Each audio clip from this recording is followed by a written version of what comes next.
Okay mga master, papaliwanag natin no. Kasi may nag-comment sa atin na paano daw na nagiging bolt-on ito na dendril type daw ito na circuit breaker. Opo, tama po kayo, dendril type nga ang lagayan. Pero bolt-on po ito. Ibig sabihin bolt-on dito sa input at bolt-on din sa output.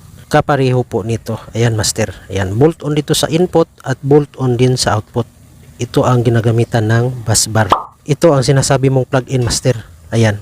Ibig sabihin plug-in, sinasalpak doon sa bus bar. Yan, kung nakita mo, bolt dito sa input, pero reversible ito mga master.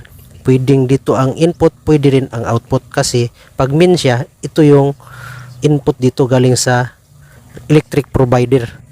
Ayan, at dito naman ang output. Pero kapag pangalawang breaker o sa distribution na siya mga master, halimbawa dito sa pangalawa, dito naman ang input sa likuran. At dito na naman ang output papunta sa wirings. Yan, dahil reversible po ang circuit breaker na ito. Ito po ang plug-in type na circuit breaker. So, thanks for watching mga master.